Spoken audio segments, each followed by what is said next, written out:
Em nome do Pai, do Filho e do Espírito Santo. Amém. Ave Maria, cheia de graça, o Senhor é convosco. Bendita sois vós entre as mulheres, e bendito é o fruto do vosso ventre, Jesus. Santa Maria, Mãe de Deus, rogai por nós, pecadores, agora e na hora de nossa morte. Amém.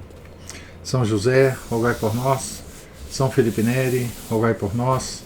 Nossa Senhora de Fátima, rogai por nós. Em nome do Pai, do Filho e do Espírito Santo. Amém. Bom dia a todos. Nós estamos aqui na página 265 do livro Ao Pé da Cruz, ou As Dores de Maria, escrito pelo padre Frederick William Faber. Mas temos de acrescentar agora os horrores físicos às agonias da mente e do coração. Eles começam nesta dor e estão entre suas peculiaridades mais marcantes. Poucas pessoas leram algum livro sobre a paixão e não quiseram que algo fosse deixado de fora. Não por causa da fraqueza de sua fé, mas por causa do fastio de um gosto natural que ainda não foi plenamente refinado pelo amor sobrenatural, cujo único objeto São Paulo divide em dois: Jesus Cristo e o crucificado. O amor verdadeiramente penitente não recusaria da contemplação das realidades temíveis a que o Filho de Deus se dignou a submeter por nós, e dos horrores a que nossos próprios pecados o conduziram. Quando a adoração não consegue absorver o sentimento ou revesti-lo de nova forma, é sinal de que nos falta o verdadeiro senso do pecado, além de um verdadeiro amor por nosso Santo Senhor. Não é bom quando uma alma desvia o olhar interior da crucificação e se fixa na agonia mental e secreta de Getsemane. Porque as 3 horas de uma estão livres das 3 horas de horríveis atrocidades da outra.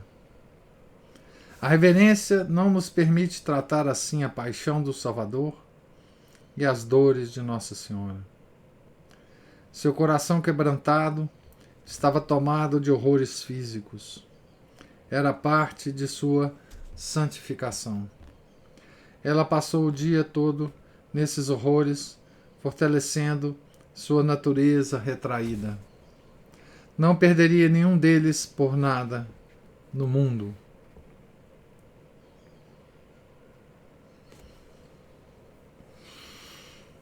É muito interessante isso aqui, né? Que o padre Faber fala, né? Preferir a agonia mental e secreta de Getsemane ao horror da crucificação. Preferir a dor mental, né? E a dor do coração aos horrores da dor física, né? Era terrível para uma mãe caminhar na estrada sobre o sangue de seu próprio filho. Era temível ter o pé avermelhado com o preciosíssimo sangue, e a perda de Judas ainda era recente em sua alma aflita. Ela via o rastro carmesim que Jesus deixara para trás. A multidão misturava-o com o barro, que era tingido de cor mórbida. Estava sobre seus calçados, sobre suas vestes. Caía nos degraus da estrada de suas casas. Respingava nas pernas do cavalo do centurião. Ninguém se importava. Nenhum coração era tocado. Ninguém suspeitava do mistério celeste, que os anjos contemplavam com estupor silencioso. Maria também devia pisá-lo. Era uma dor pisar, quase literalmente, seu próprio coração. Ela devia pisar aquilo que adorava, aquilo que coloria o barro da estrada, que manchava as pedras da calçada, que se prendia, meio úmido, meio seco, às vestes da multidão. Aquilo estava unido hipostaticamente à divindade. Merecia a plenitude da adoração divina. Maria adorava-o a cada passo. Não havia lugar tingido do sangue mórbido, nem veste metida em guarda-roupa, naquela noite, com aquelas marcas, a que a multidão de anjos não se inclinasse e que não guardasse até o momento da ressurreição. Certamente isso é uma dor inexpressável, sobre a qual o coração se derrama apenas em silêncio.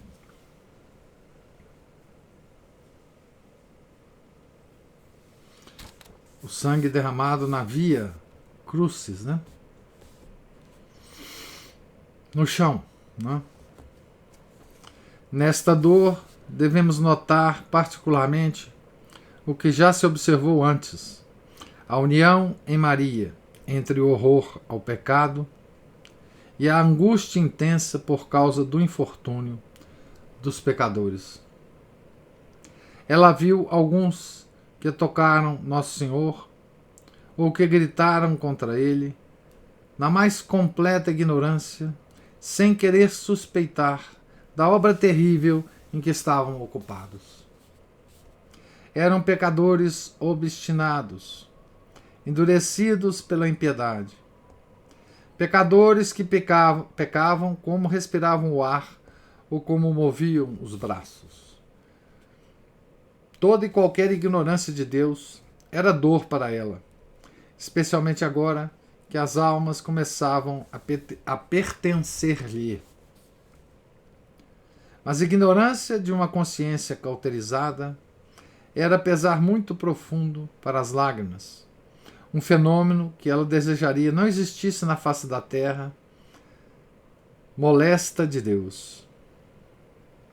Quão escura ela era, como não tinha esperança. Agora, a verdade eterna olhava a ignorância na face, e eis, apenas cegueira. Também havia outros cuja malícia era mais inteligente, que satisfaziam conscientemente uma paixão perversa. Talvez o ódio à pureza, ou o rancor da mentira contra a verdade, ou a inveja que a mansidão sempre suscita quando é muito celestial e heróica, ou a vingança política, ou raiva acumulada contra quem os reprovava, ou o mero amor à crueldade e à excitação da fúria humana que o cheiro de sangue causa nos homens, como nas feras.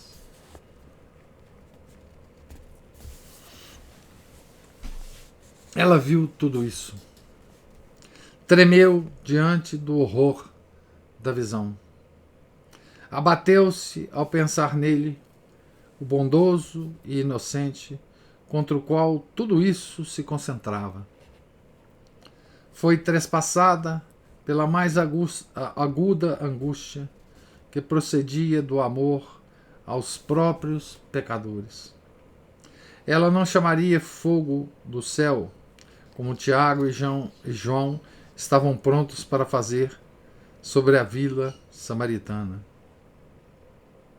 Não pedia julgamentos, protestaria com toda a força de suas santas impetrações contra o advento do anjo destruidor.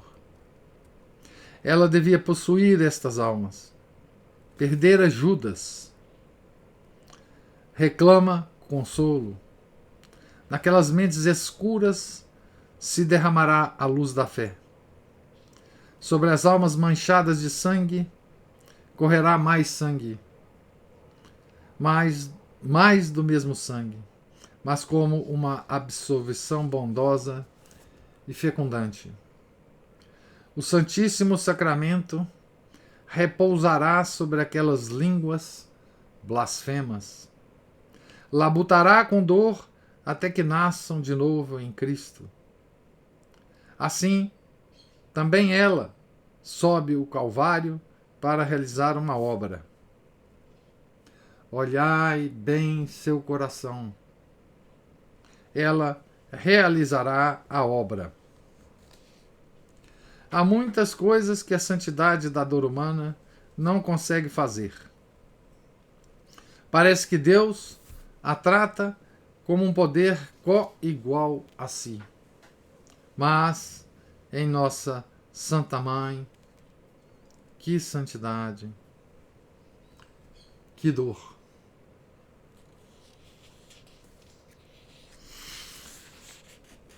Nesse trecho que eu acabo de ler, tem umas observações sobre aquela multidão, né, que ovacionava a crucificação de Nosso Senhor, né? Então ele faz uma classificação, digamos assim, para nós, né?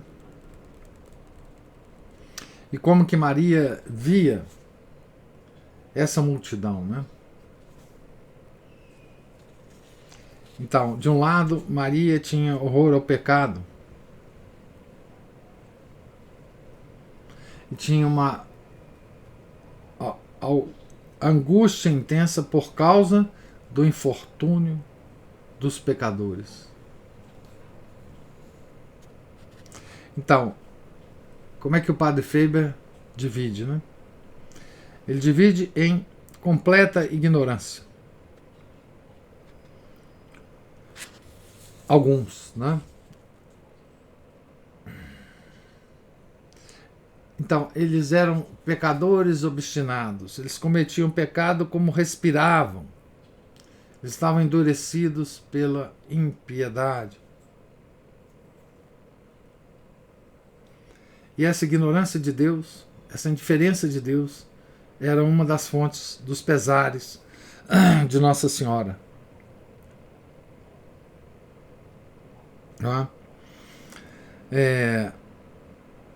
Depois, ele tem um outro grupo aqui que o padre Faber comenta, né? Outros cuja malícia era mais inteligente. Então, no primeiro grupo, né?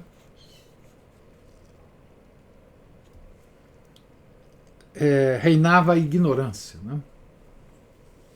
Nesse segundo grupo, havia a malícia associada à inteligência, né? Então, esse grupo satisfazia conscientemente uma paixão perversa. Quais tipos de paixão perversa que esse grupo poderia ter, né? Então, o padre Faber descreve: talvez o ódio à pureza,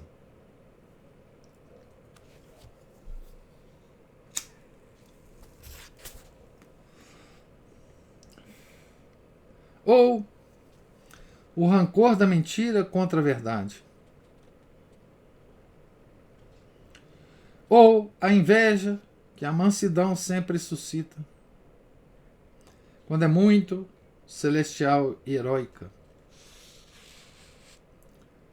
ou a vingança política,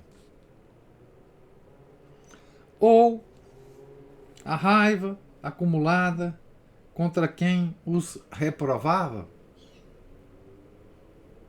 os fariseus, né?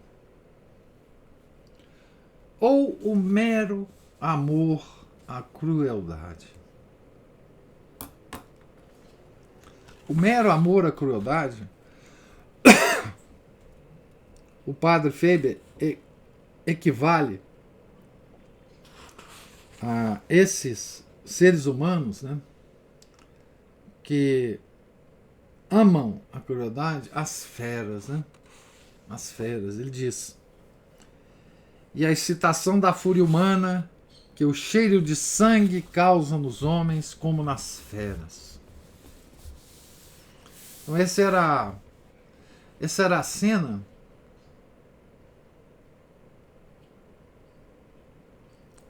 que estava diante dos olhos de Maria, né? De Maria.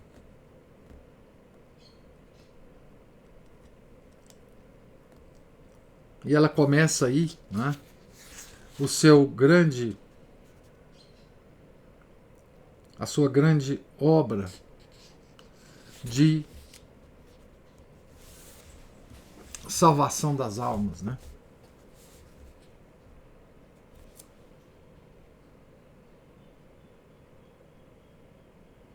Ela devia possuir estas almas, estas que ele acabou de descrever, né? Ela deveria aproximá-las do Santíssimo Sacramento. Padre Faber fala: o Santíssimo Sacramento repousará sobre aquelas línguas blasfemas, né? Olhai bem seu coração, ela realizará a obra. Então ela começa a tomar a si, né, a maternidade do pecador, né? Por mais horrível que seja a cena contemplada por Maria daqueles pecadores, né? Ela também via com angústia intensa, né? Como diz o Padre Faber, o infortúnio dos pecadores, né? Então, talvez aí tenha começado essa grande missão de salvação das almas, né? Com todos os poderes que Deus deu a ela, né?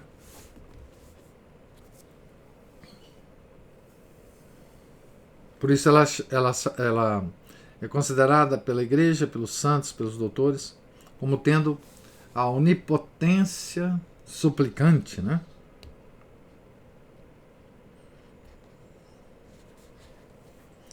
Depois, como se o próprio contraste a despertasse, ergue-se diante dela a visão mais vívida da bela infância.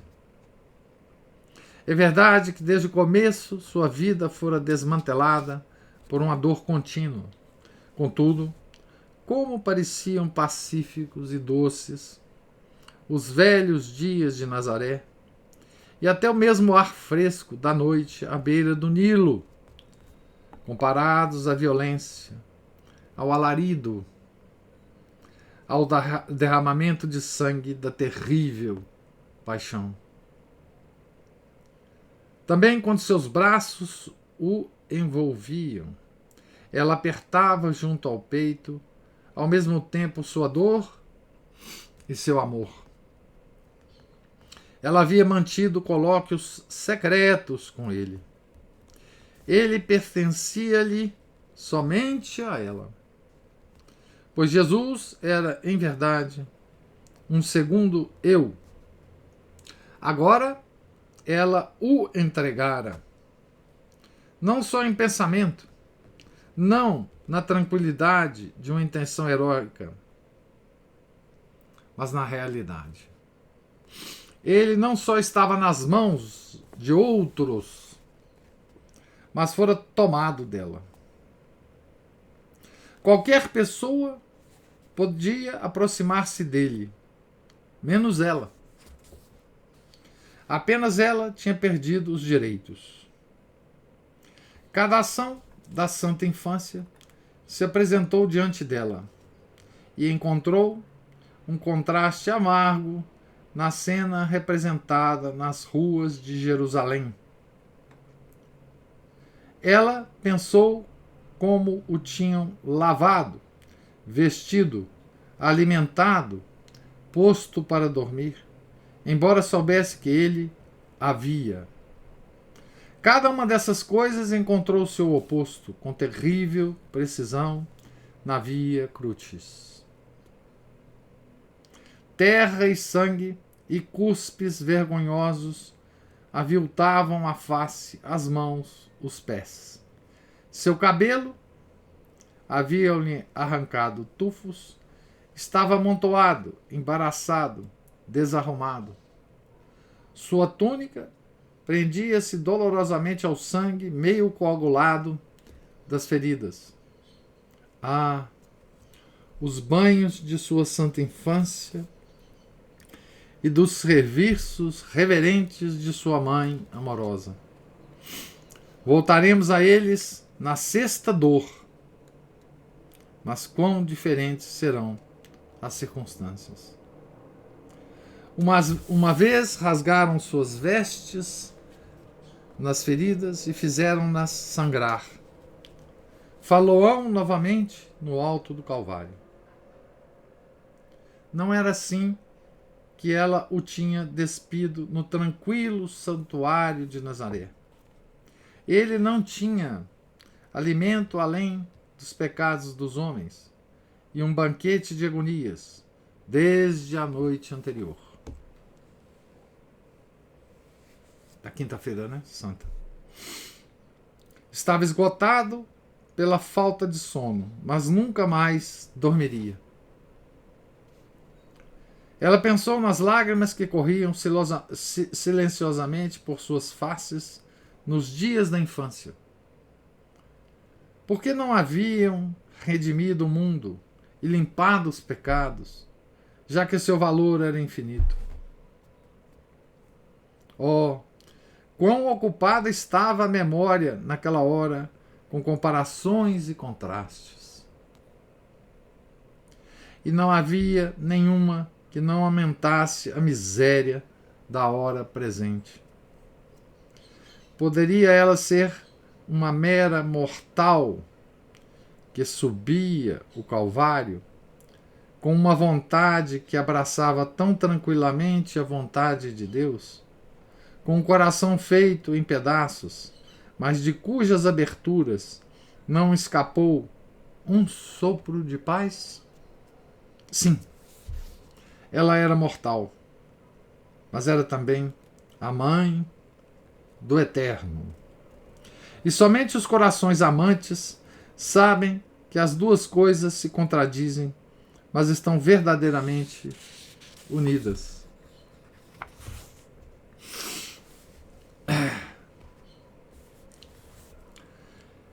Esta foi a quarta dor.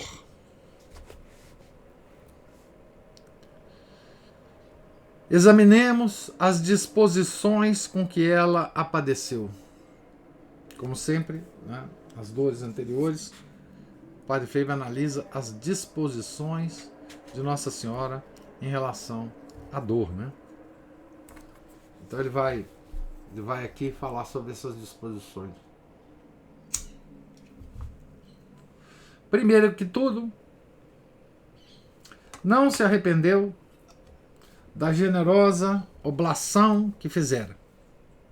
Em meio à multidão de pensamentos que em todas as suas dores passavam por sua mente, sua vontade era firme.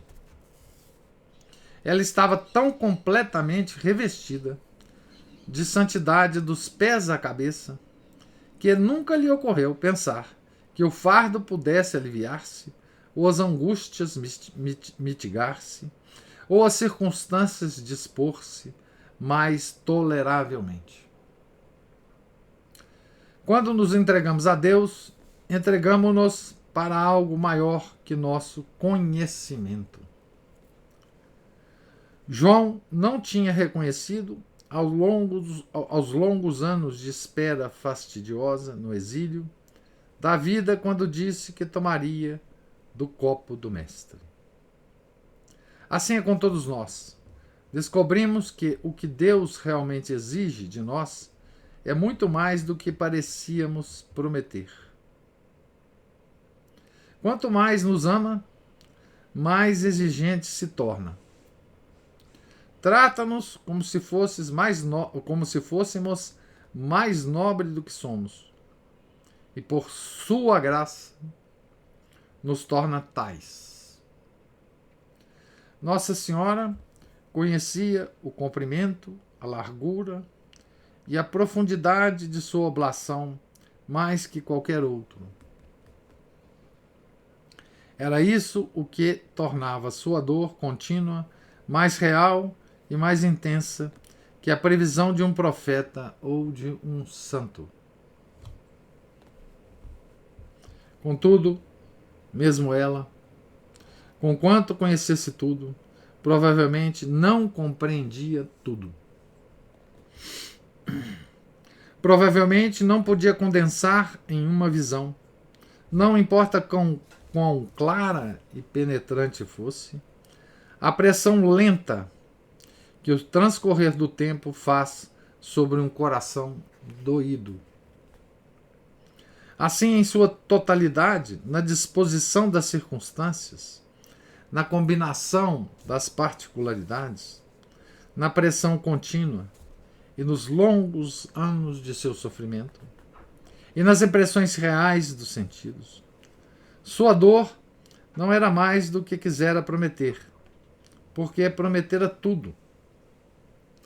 Prometera que ela mesma seria um holocausto, uma oferta queimada inteira ao Senhor. Mas talvez fosse algo maior que sua compreensão, no momento em que o prometera. Era uma criatura. Devemos lembrar-nos disso, porque a grandeza de sua santidade nos faz, a miúde, quase esquecê-lo. São Dionísio diz que dificilmente a reconheceria como uma mera criatura, se não lhe dissessem.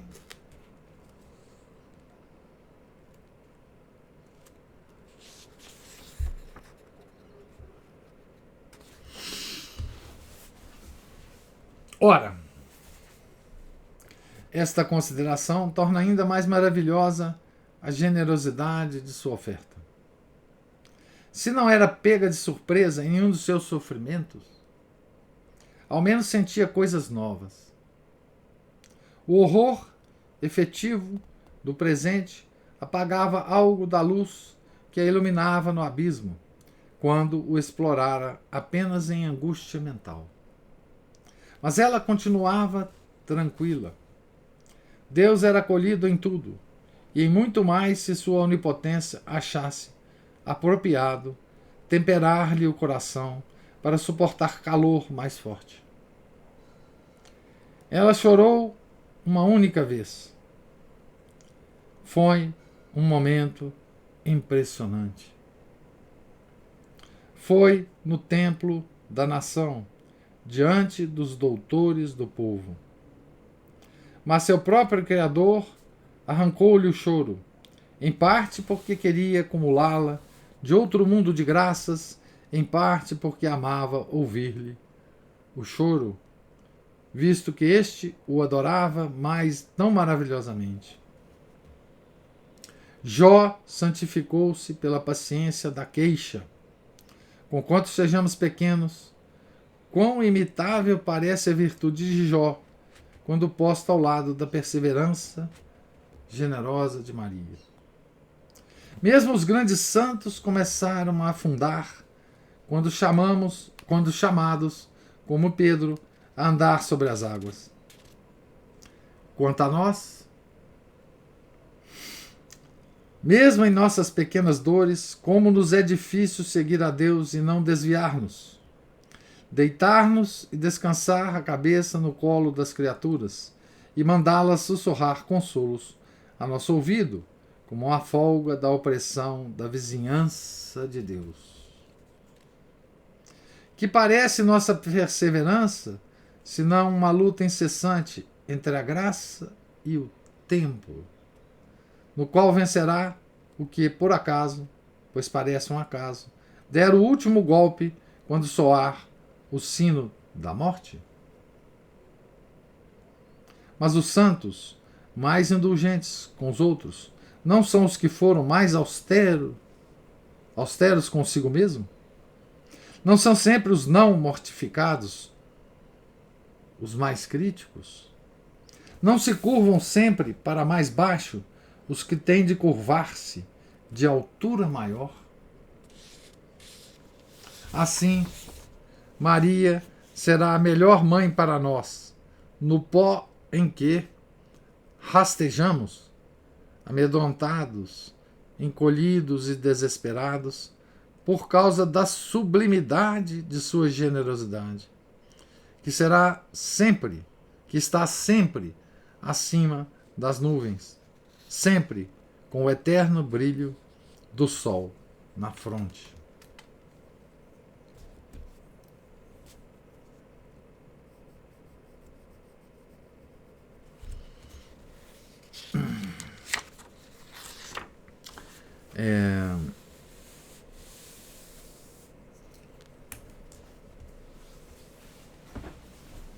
O que talvez seja mais incompreensível para nós, para mim pelo menos é essa frase, mas ela continuava tranquila. Né? Porque é difícil de conceber, né? É porque nós, qualquer dor, não é, nos faz perder a tranquilidade. Qualquer dor física ou mental, não é, nos faz perder completamente a tranquilidade. Então, como essa criatura, com essa imensidade de dores, né, podia manter a sua tranquilidade, né, sem consolo algum? Né?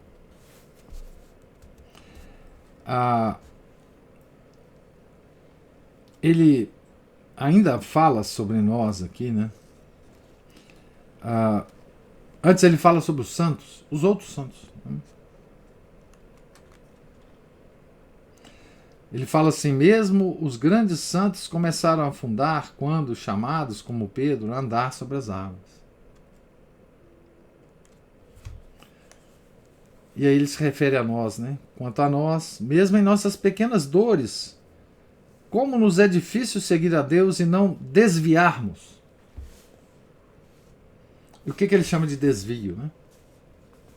Deitar-nos e descansar a cabeça no colo das criaturas e mandá-las sussurrar consolos a nosso ouvido, como uma folga da opressão da vizinhança de Deus.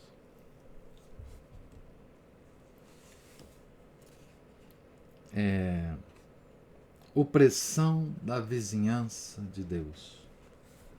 Essa expressão é muito forte e muito verdadeira, né? Enfim, em outra parte, o Padre Faber diz, né, dessa opressão, né?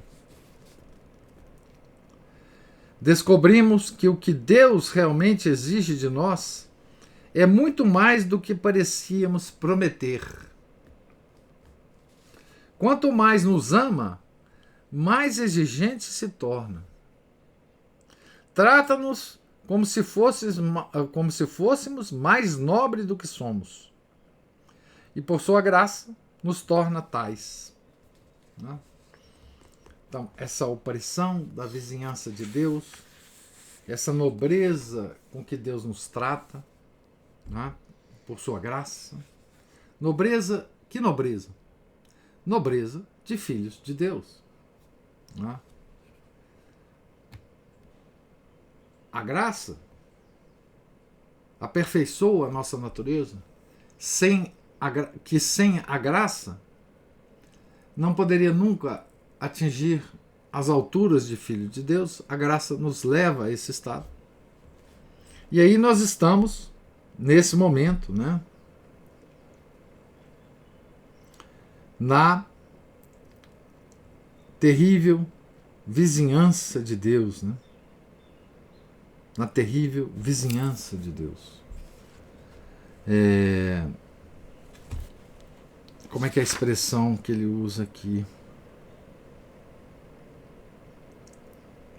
A opressão da vizinhança de Deus. Opressão da graça. A opressão da elevação da nossa natureza humana à altura de filhos de Deus, né?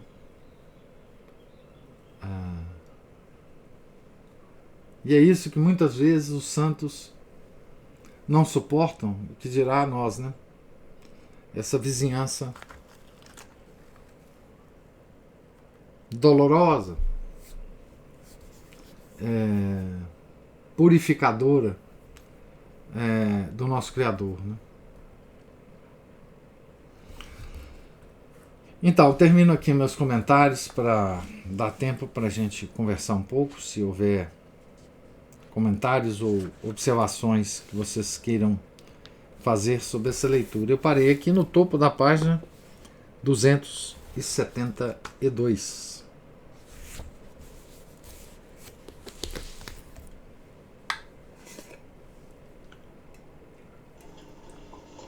Professor,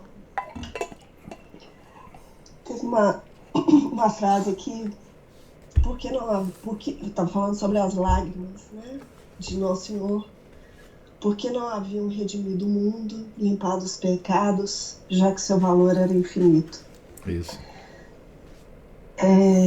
Isso me leva a pensar em mim mesmo, assim, porque eu tenho esperança de que até o final da minha vida, e se eu me salvar, se Deus quiser, um dia eu vá compreender essa vida e as razões de Deus, essa paixão de Nosso Senhor, porque há muita, muita coisa que eu não entendo. Aí eu fico pensando assim que desde o primeiro dia que teve a missa, o padre, né, começou a celebrar a missa às 6 horas da manhã, a gente passa ali naquele quarteirão, aquele quarteirão é relativamente longo, mas ele tem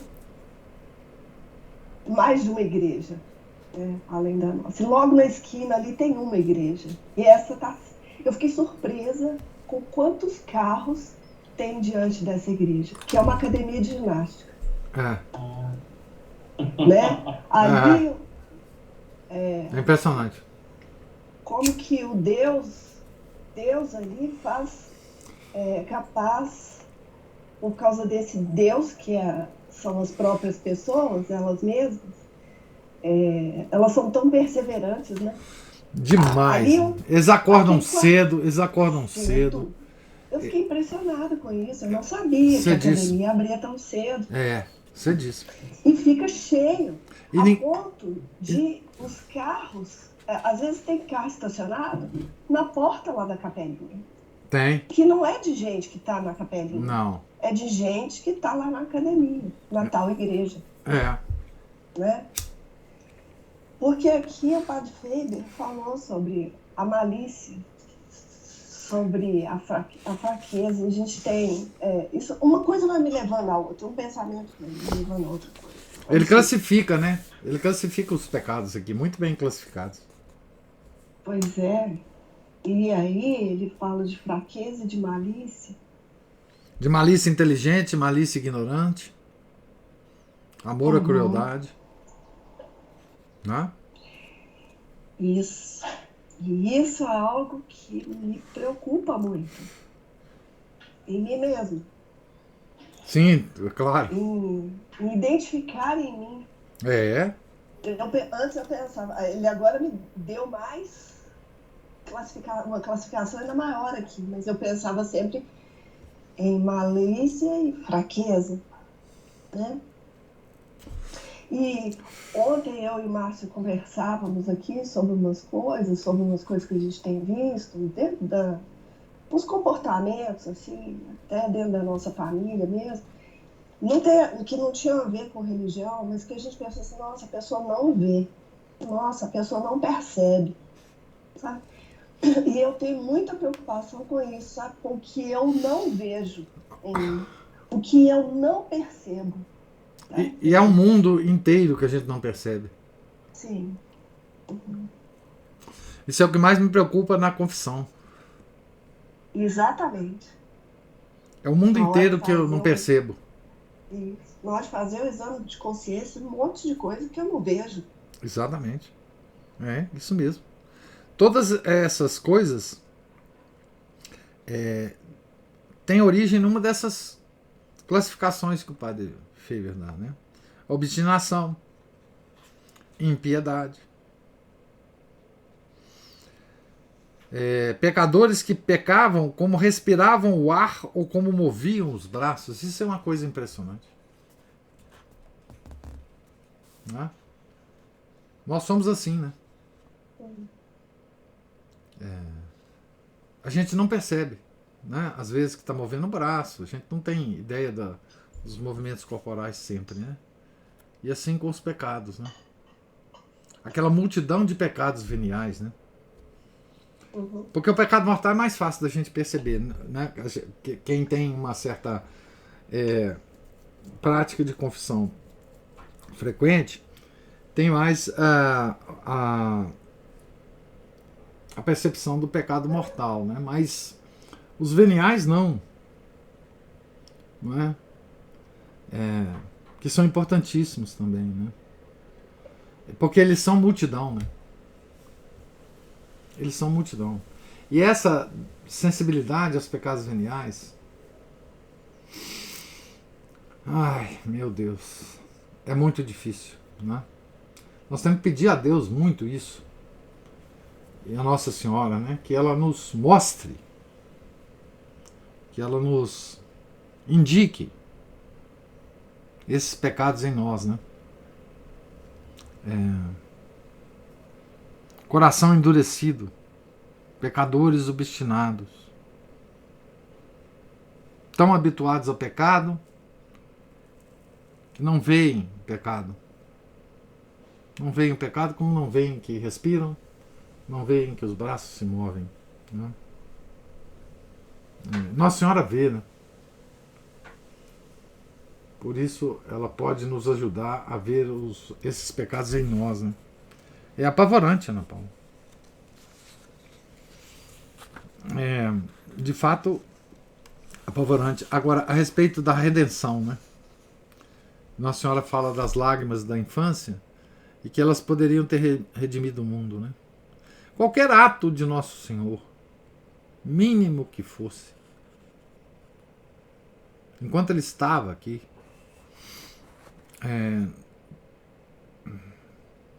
na Terra, qualquer ato dele poderia, mesmo antes da vida pública dele, seria suficiente para a redenção do mundo. Né? Por que não foi? Porque Deus não quis. Porque Deus tinha um desígnio diferente desses que a gente pensa. Né? Quando o Verbo encarnou, qualquer ato dele, em qualquer tempo, mesmo no ventre de Nossa Senhora, qualquer ato, porque ele fez um ato no ventre que santificou São João Batista. Portanto, qualquer ato dele, mesmo no ventre, poderia ter redimido o mundo. Não?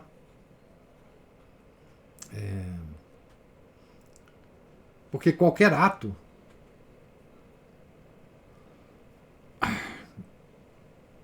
do Criador tem um significado infinito. Né? Então, ele poderia ter redimido o mundo. Mas não fez e nos deixou essa história da redenção, com esse tipo de sofrimento, a ele e a Nossa Senhora, talvez para nos instruir melhor, né? Talvez para nos orientar melhor na nossa vida. Né? Talvez para nos ensinar o horror dos nossos pecados. Né? O horror dos nossos pecados. Porque qualquer ato menor que o que ele fez, se o ato maior que ele fez na paixão já passa despercebido para tanta gente no mundo, imagina se ele tivesse redimido o mundo com as lágrimas da infância. Ninguém ia prestar a menor atenção nessa história. Né? Então, já fazendo o que ele fez, o mundo está como está, não é? Qualquer outro ato teria sido absolutamente desconhecido pela humanidade. Né? Então, o ato dele foi público, não é? Todo mundo na época viu. Todos os cronistas escreveram sobre isso. Não é? É impossível desconhecer esse ato, por mais que hoje as pessoas tendem a interpretar isso como uma metáfora. Né? Os modernistas adoram falar isso. Né? Que na verdade aquela história pode ter outras significações, não foi bem assim, ele talvez não tenha sido assim, crucificado, etc. Né? Isso aí tudo é exemplo da malícia inteligente. Né? A malícia inteligente. Né? E uma certa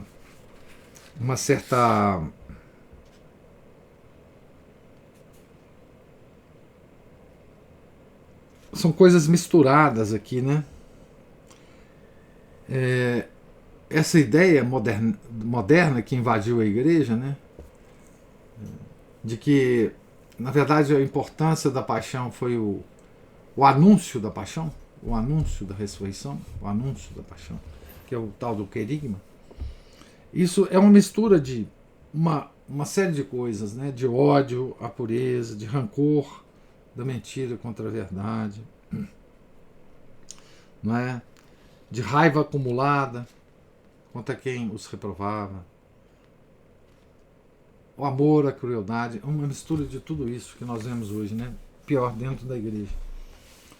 Mas, então, mesmo tendo Nosso Senhor feito o que fez, nós encontramos essas ideias dentro da própria igreja, né? E o mundo como está. Né? Imagina se ele não tivesse feito isso, né?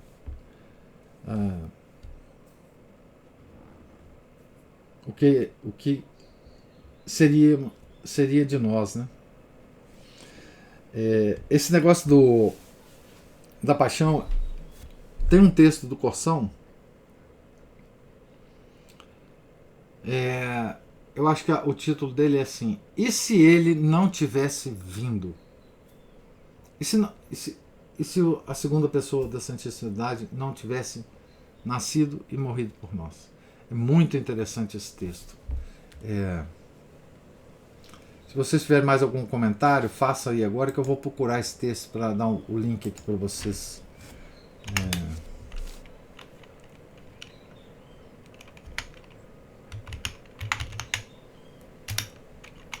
Eu tenho, professor, em relação a uma outra frase aqui,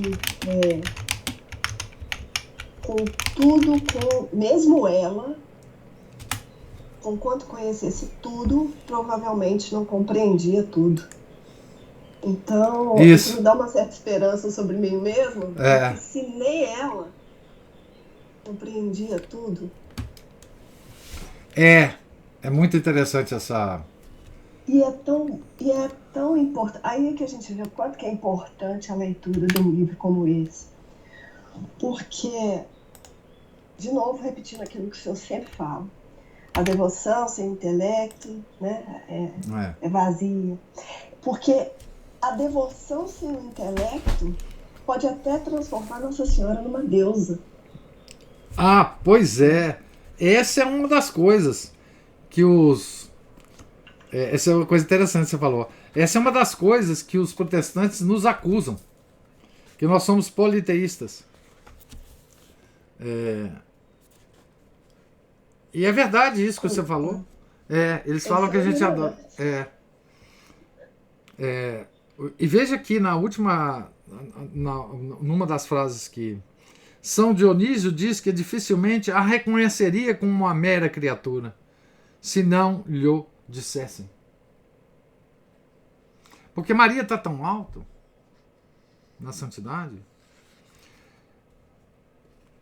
que qualquer coração piedoso tem dificuldade de considerá-la ou de lembrar que ela é uma simples criatura, né? Uma simples criatura.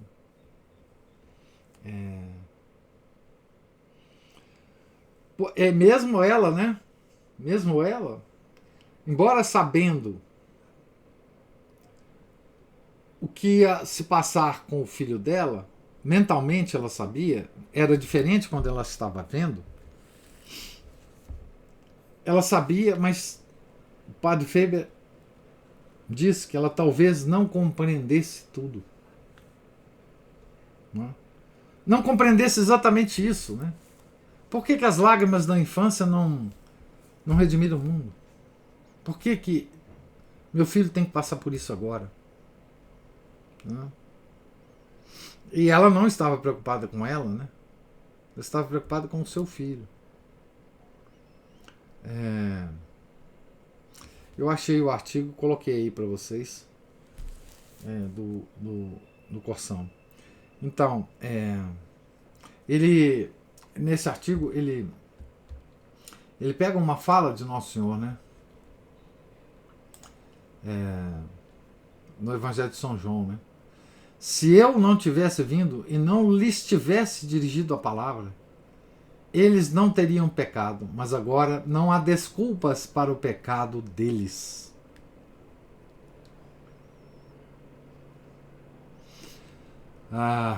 Então é isso que ele fala para os apóstolos, né?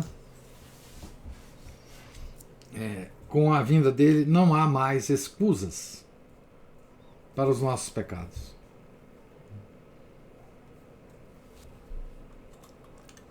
Esse é todo o peso da paixão, né?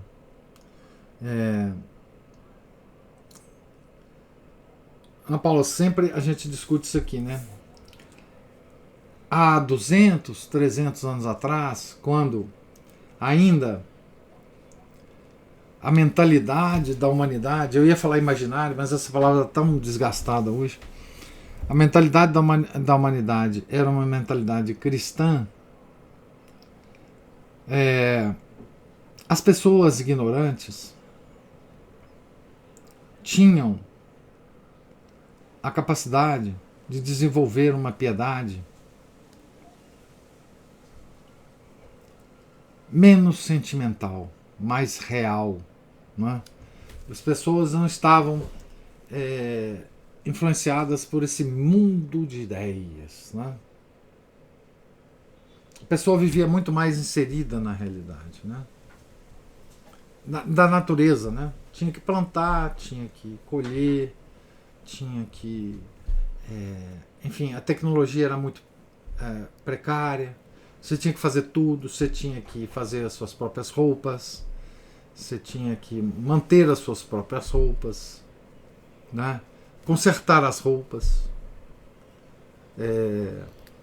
cuidar de tudo, né? O dia a dia era muito mais ligado à natureza. Qualquer mudança de clima te afetava. Você tinha que prover alimentos para quando esses alimentos estivessem fora da estação, porque senão você não ia comer. Você tinha que armazenar lenha para quando começasse o inverno rigoroso. Então você seguia um ciclo da realidade da terra, das estações, das colheitas.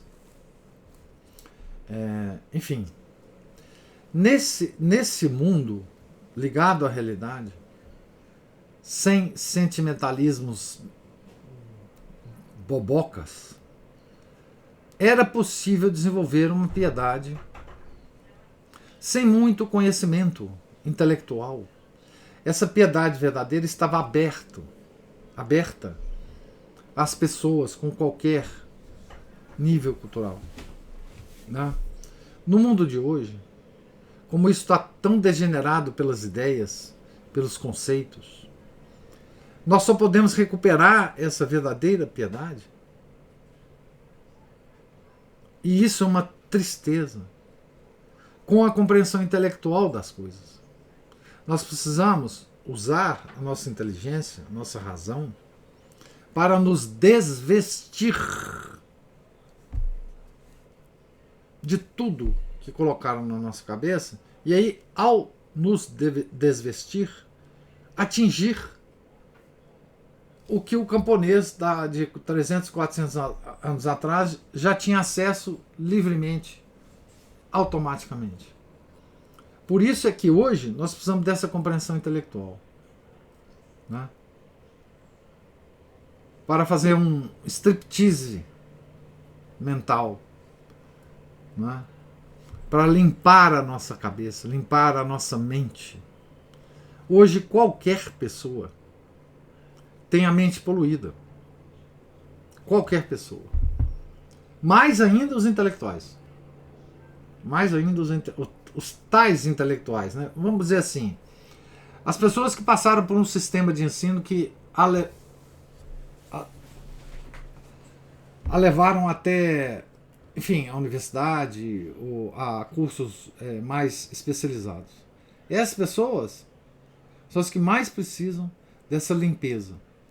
Mas todos nós nesse mundo estamos completamente encharcados de ideias erradas.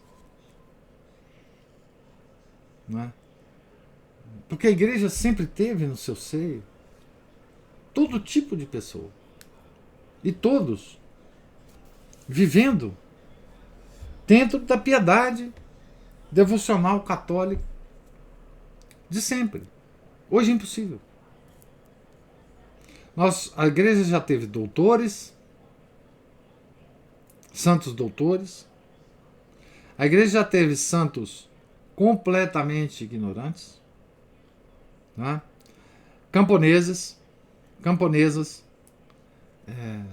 enfim, todo tipo de pessoa. Nobres, rainhas, reis, comerciantes, advogados, economistas, né? Todos praticando uma piedade comum, que hoje é impossível, né? Porque o sentimentalismo invadiu o mundo, no nosso caso, foi com o protestantismo, né? Então nós estamos encharcados disso, enfim.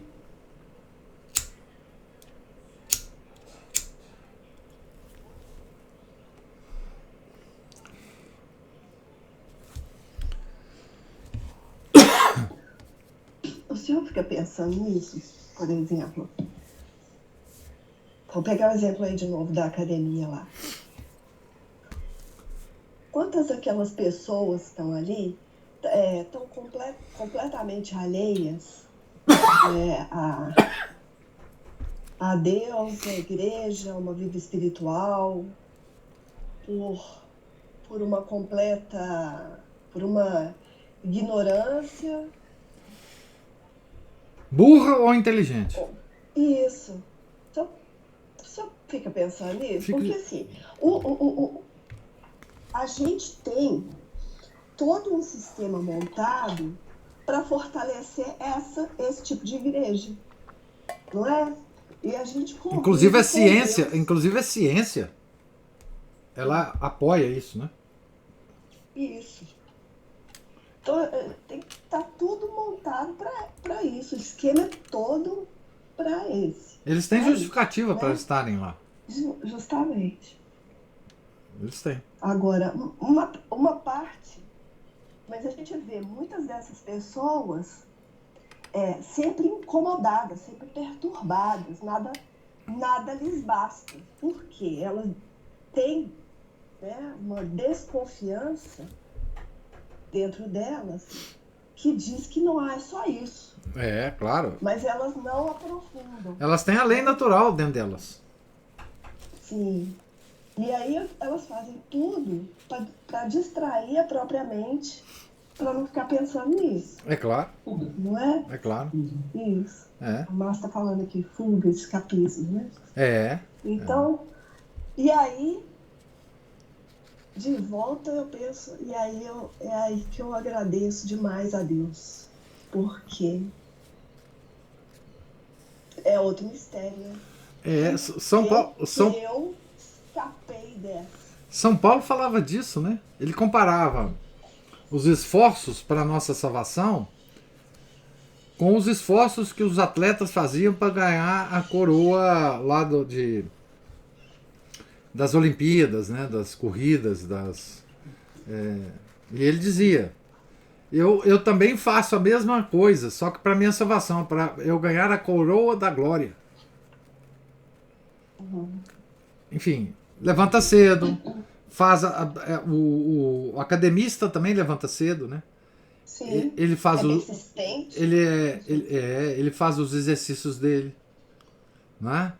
Ele quer ganhar uma coroa, a coroa da saúde, a coroa da vida eterna, a coroa da saúde perfeita, enfim, todas essas coisas, e ele vai fazer todos os esforços para ganhar isso, né? E nós temos que fazer o nosso esforço para ganhar o que a gente acha que devemos ganhar, né? Só que nós fazemos muito menos esforço do que essa pessoa que faz esse esforço para o corpo. Nós somos muito mais relapsos com a nossa fé do que esses com a fé deles.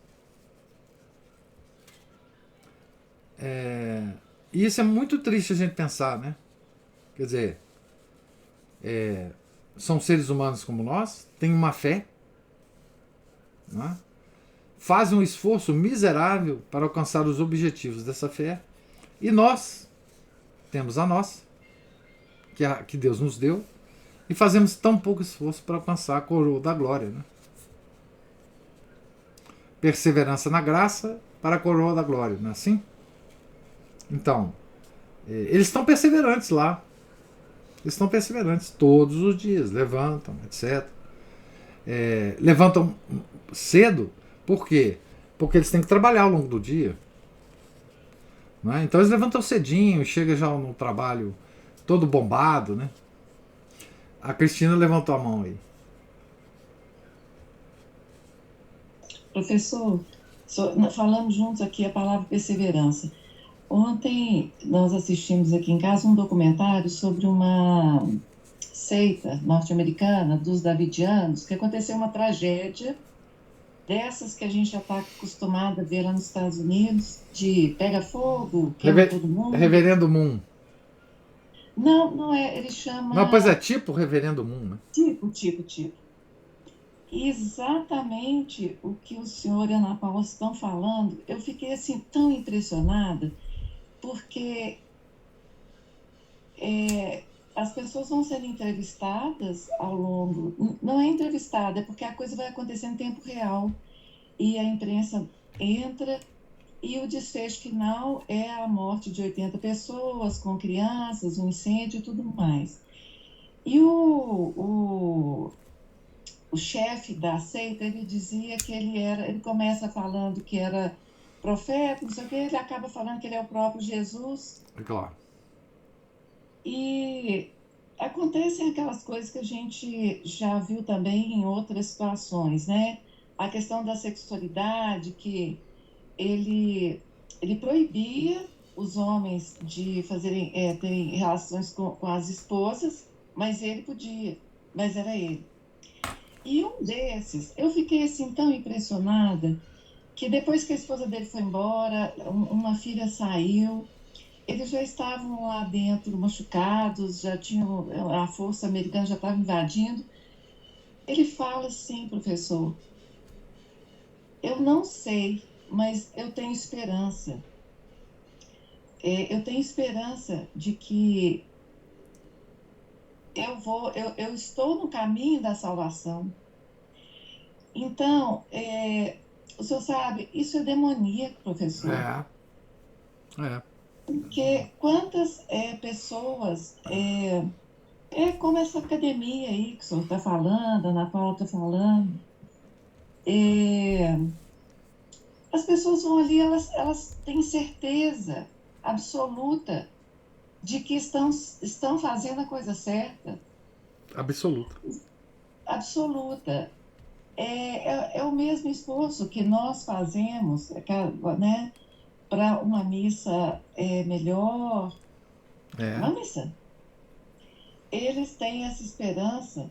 E isso sabe, eu falo, gente, é demoníaco uma coisa dessa. Sabe? Não tem outra explicação, professor. É demoníaco. É simplesmente demoníaco. Sabe que essas coisas que a gente vê nessas seitas existe dentro da própria igreja, viu? Não é esse negócio de pegar fogo, etc. Mas, por exemplo, o E. Michael Jones escreveu um livro sobre Medjugorje. Um livro extenso. 400 e tantas páginas. E ele fala, ao longo do livro, coisas horríveis que aconteceram nessas comunidades americanas que se organizaram em torno do culto lá de Medjugorje. Promoviam viagens frequentes, etc. E esses grupos sempre tinham um guru. Um guru. E essas coisas sexuais que você diz aí acontecer acontecia também nesses grupos, dessas comunidades, né? Do pastor proibir e ele próprio fazer sexo com as esposas dos participantes, né? O demônio, enfim, ele usa, né, as pessoas segundo as disposições delas para agir, né? É o demônio agindo em causa segunda, né? Ele usa as pessoas. Isso é verdadeiro, é real, né? Embora o mundo já não acredite mais nisso. Mas assim, é lamentável, né? Quer dizer, você vê, essa cultura porque não é exatamente... Porque veja bem, nós não estamos dizendo que o exercício físico é um mal, que ele não deve ser praticado, né? O que nós estamos dizendo aqui é que existe um sistema em torno da importância do exercício físico que leva as pessoas a fazerem o que elas fazem dentro da academia, né? Porque as pessoas poderiam fazer exercício físico. Por exemplo, um dos melhores exercícios físicos que existe, esse é incomparável com qualquer outra coisa que você faça na academia, é caminhar. É caminhar. É ter um hábito de caminhada diária, ou sei lá, algumas vezes por semana. Isso a própria ciência médica recomenda. Mas ela não recomenda que você vá para a academia e fique lá 2 horas, 1h30, em todos aqueles equipamentos, enfim. Mas existe então um sistema que organiza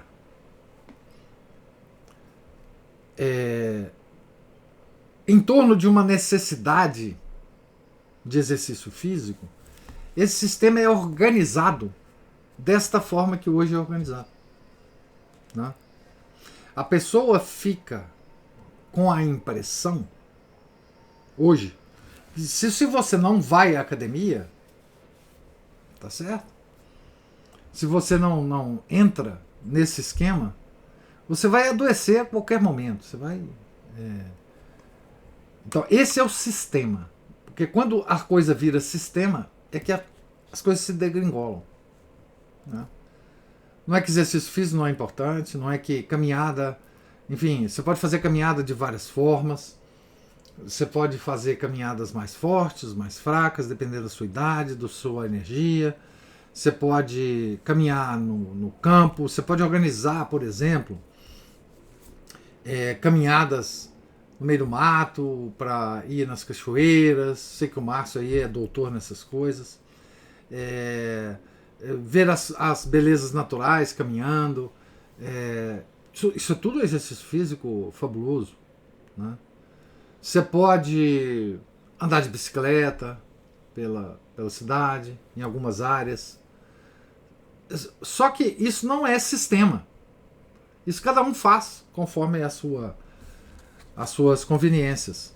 Mas hoje se organizou em torno de um sistema, né? Esse que é o problema. Então, porque quando se organiza em termos de um sistema, começar a haver um culto àquela atividade, né? E por isso que a Ana Paula chamou de religião. Você passa a cultuar aquilo. E não fazer aquilo como uma das coisas que você tem que fazer diariamente para que tenha boa saúde.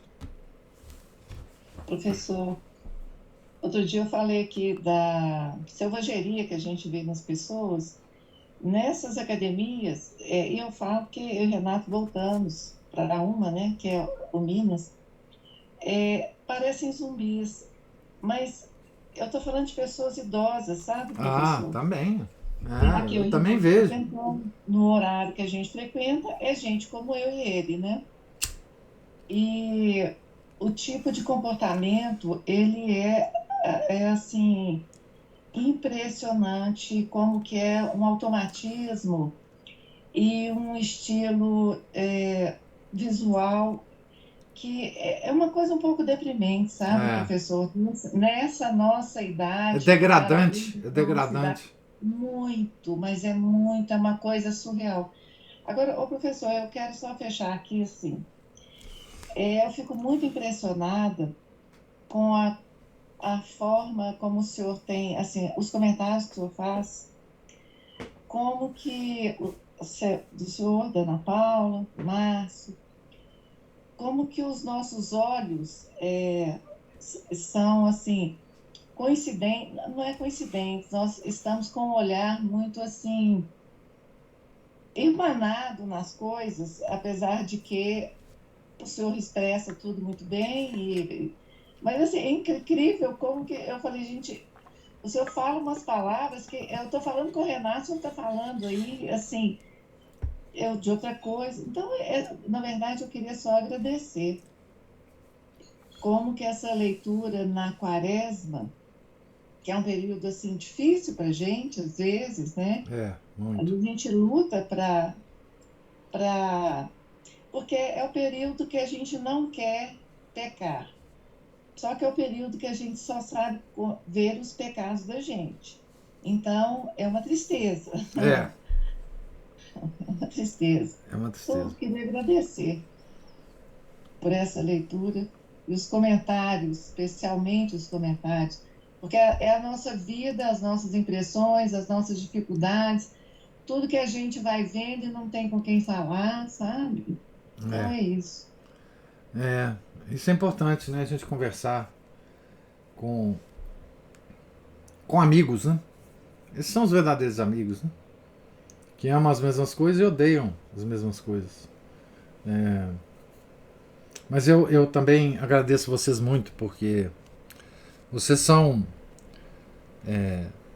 a razão pela qual nós fazemos isso aqui, né? Porque se não tivesse ninguém para me escutar, eu não estaria fazendo isso aqui, né? Então, na verdade, o agradecimento é meu a vocês por me dar essa oportunidade de falar, né? Porque, assim,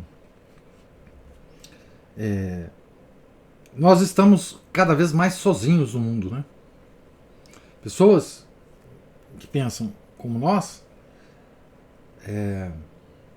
são cada vez mais raras, né? E o mundo, ele age totalmente contra os nossos objetivos, né? Então é uma força muito grande encontrar as pessoas como vocês, né? Que dão a consistência à nossa vida, né? Cada um de nós, imagino, tira para a sua vida a consistência desses nossos encontros, né? Enfim, é muito importante esse encontro de pessoas da mesma fé, né? Que era tão comum, né? Tão comum antigamente, né? Nas paróquias, né? Os paroquianos se encontravam, né? Conversavam, se davam a força um ao outro, né? Mas isso desapareceu do mundo, né? Mas eu que agradeço, Cristina, eu que agradeço. O Felipe está falando que ciclismo já virou culto, né? Já virou sistema. Não, esse ciclismo de ajuntamento de pessoa, né? De competições. Eu estou falando assim, você pode comprar uma bicicleta e sair pedalando por aí, não tem problema. Né? Mas claro, tudo tende a virar sistema. Né? Tudo tende a virar sistema. Ô, professor, eu acho que nós vamos ficar aqui, acho que amanhã todo. Ciclista é o fim do mundo. Eles são uma seita assim.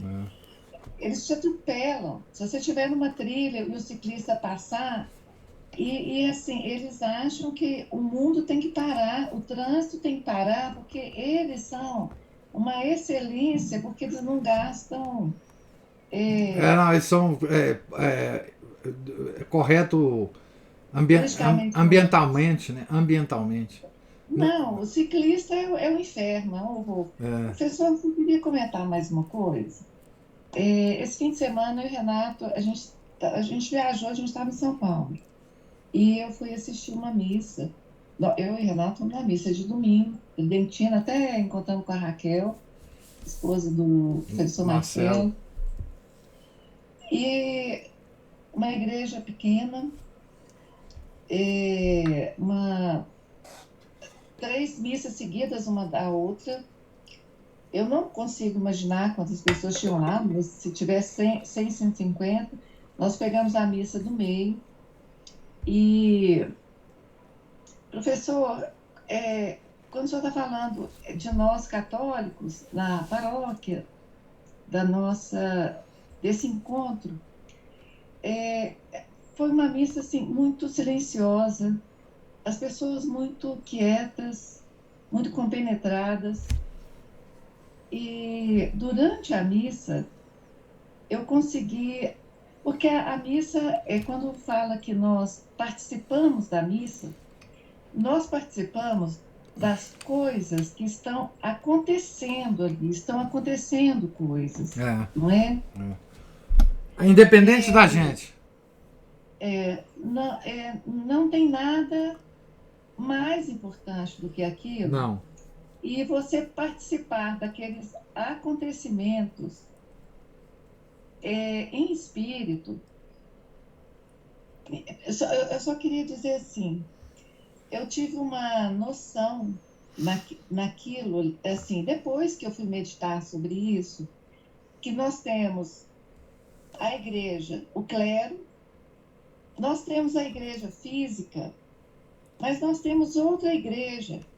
Outra igreja somos nós católicos, irmanados num acontecimento que acontece durante 1 hora, 40 minutos, 1 hora, 2 horas, entre nós, que nós precisamos desses católicos ali naquele momento, Sim. como se mentalmente todos nós soubéssemos o que está acontecendo.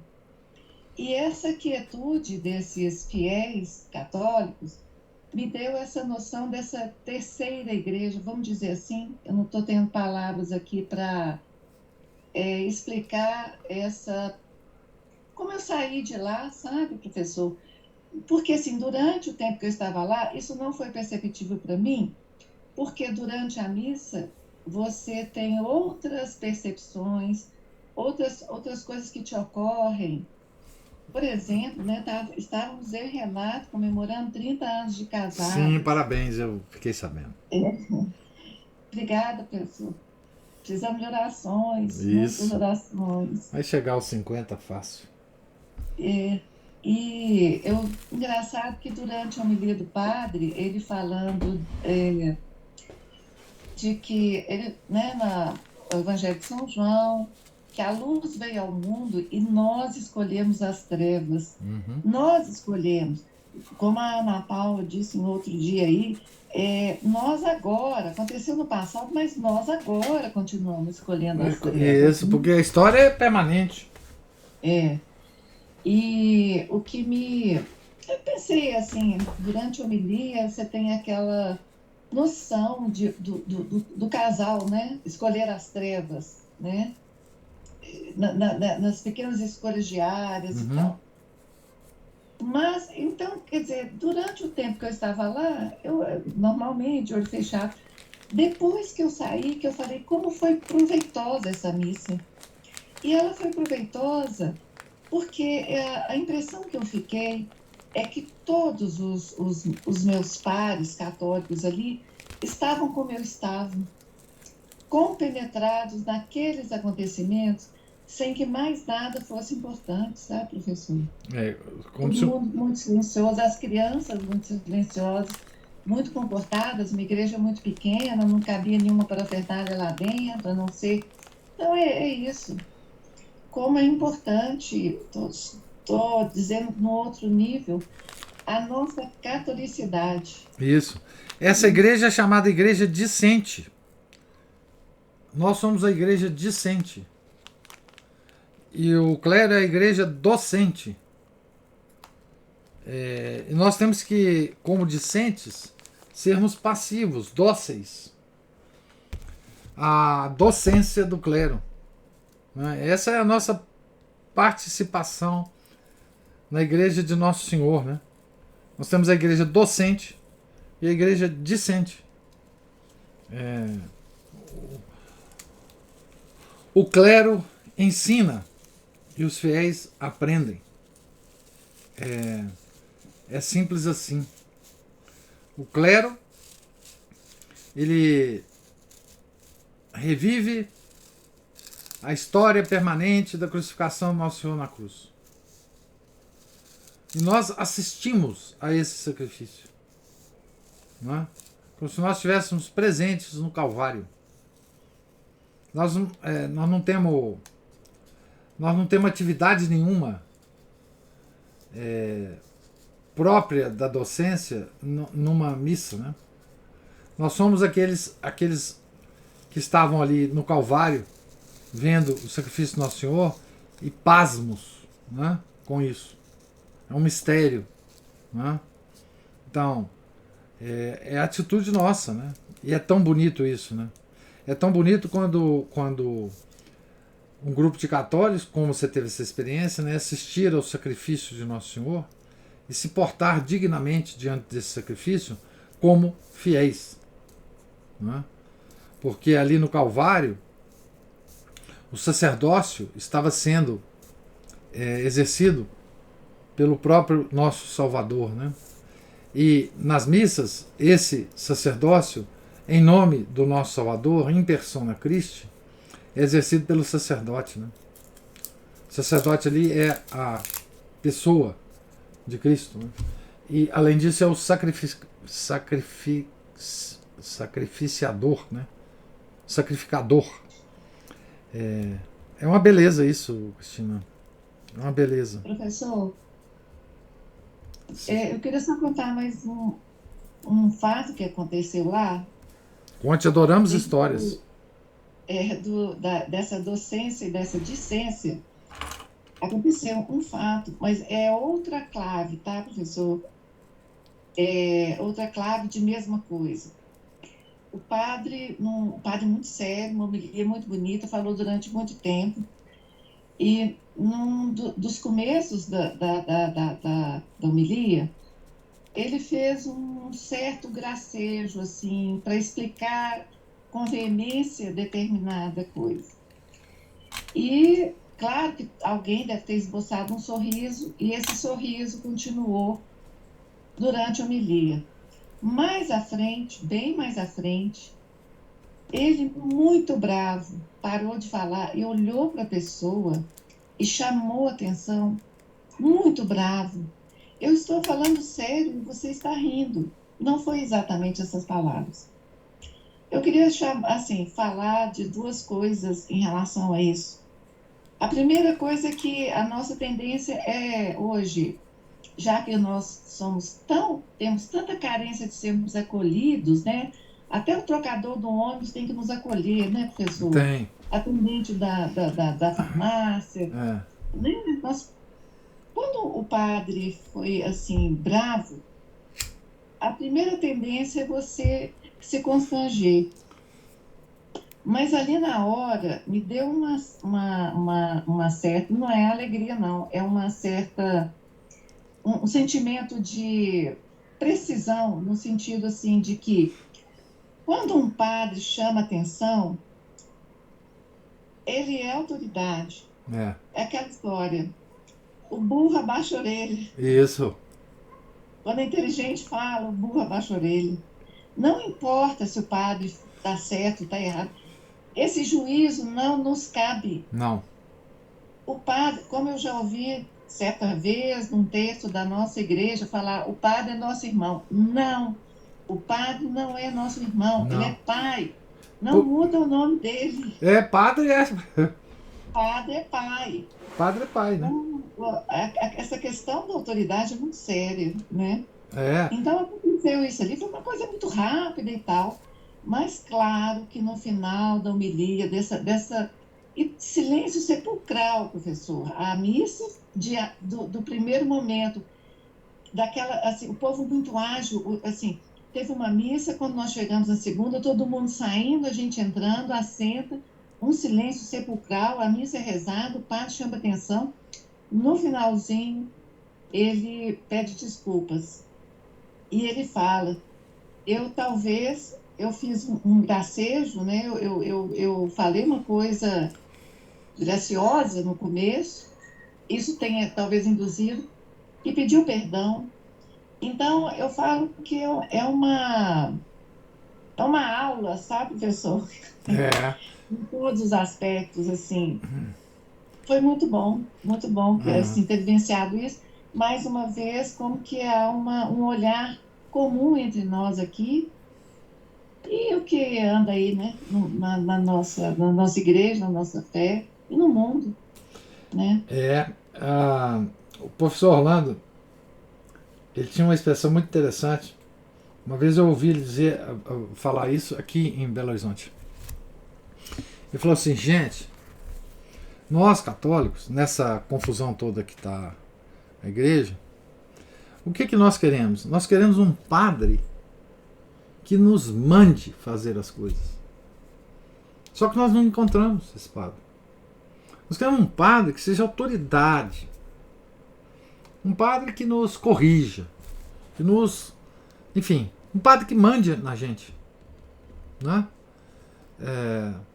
É por aí essa experiência que você teve. Né? Um padre que sabe usar a autoridade que ele tem. Né?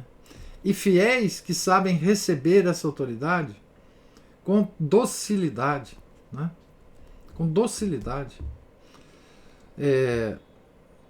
Em português a gente chama padre, né, que é uma expressão em latim, né, de pai. Em inglês é father. em francês é père, que é a mesma palavra, né? Mas padre é pai, né? Padre é pai. E a gente tem a tendência, porque os padres estão do jeito que estão, né? De esquecer essa autoridade, né? Essa igreja docente, porque ela parou de ser docente, né? Enfim, em alto grau, né? E por isso a gente perde essa noção. Mas é isso.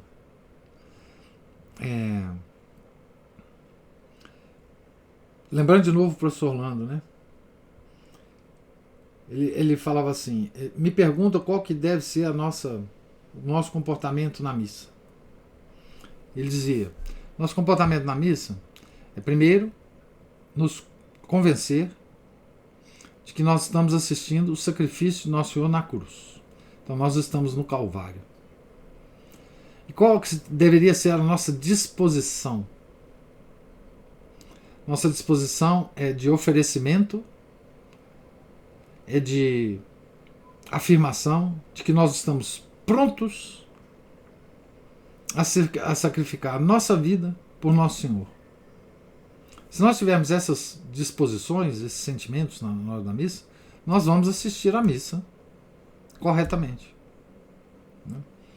Fora isso, o que ocorre na missa é secundário. Essas disposições internas que são importantes, né? Nós estamos assistindo o sacrifício do Nosso Senhor na cruz, aquele de 2000 anos atrás, e nós estamos ali prontos a morrer por Nosso Senhor, né? Oferecendo a nossa vida por Nosso Senhor. E eu acho que é isso, né? A missa tem que transcorrer assim. Se ela transcorre assim para todos os fiéis, ocorre essa coisa, Cristina, que você observou: o silêncio, a postura, a docilidade dos fiéis, né? A compenetração, a atenção, né? Durante a missa, ninguém pensa, ou não devia pensar, claro que a gente pensa, mas não devia pensar em outra coisa que não isto que está acontecendo na missa, né? Quer dizer, Jesus nos oferece a si mesmo para nós no sacrifício.